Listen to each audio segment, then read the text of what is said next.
اعوذ باللہ من الشیطان الرجیم، بسم اللہ الرحمن الرحیم۔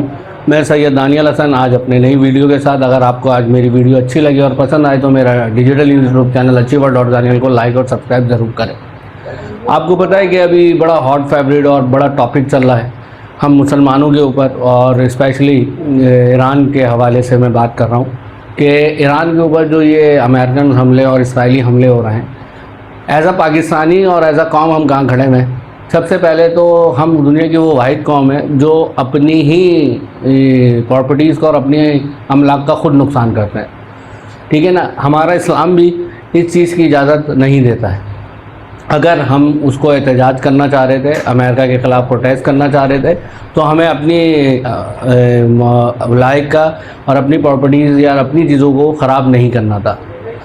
دیکھیں، چاہتے ہوئے بھی اور نہ چاہتے ہوئے بھی کچھ لوگوں کو یہ شاید اچھا لگے اور کچھ لوگوں کو شاید یہ برا لگے کہ آج مجھے ایسے لوگوں کی بھی تعریف کرنی پڑ رہی ہے کہ جن لوگوں نے پاکستان کو آج ایٹمی طاقت بنایا۔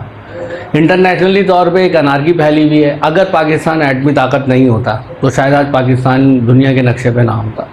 آج ہر اس شخص کا ایز اے قوم ہمیں شکریہ ادا کرنا چاہیے، چاہے وہ ذوالفقار علی بھٹو صاحب ہوں، چاہے وہ سیٹھ عابد ہوں، چاہے وہ بے نظیر ہوں، چاہے وہ نواز شریف صاحب ہوں، چاہے ڈاکٹر عبدالقدیر خان ہوں۔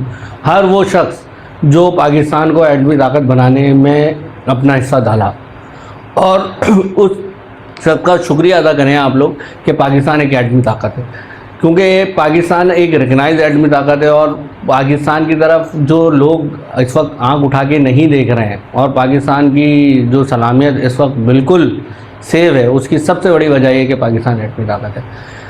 ہم عراق کے ساتھ ہیں، ہم ایران کے ساتھ ہیں، ہم ایران کی ہر اس بات کے ساتھ ہیں کہ جو وہاں پہ ایران کے ساتھ ظلم ہو رہا ہے، لیکن ہمیں احتجاج کے دوران اپنی ان باتوں کا دھیان رکھنا چاہیے کہ ہم اپنی ہی پراپرٹیز کا یا اپنی اس کا نقصان نہ پہنچائیں۔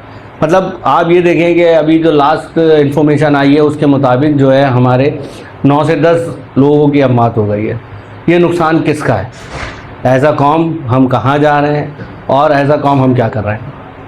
ہم ہمیشہ اس بات کو اور اس پہ رہیں کہ اسلام کے اس سے ہم کھڑے ہوں اور ہمارے جذبات جو ہیں وہ اس پہ ہوں۔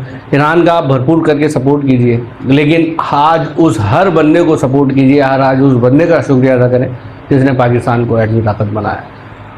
اللہ حافظ، اس دعا کے ساتھ کہ پاکستان ہمیشہ قائم و دائم رہے۔ پاکستان زندہ باد، پاکستان پائندہ باد۔ اللہ حافظ۔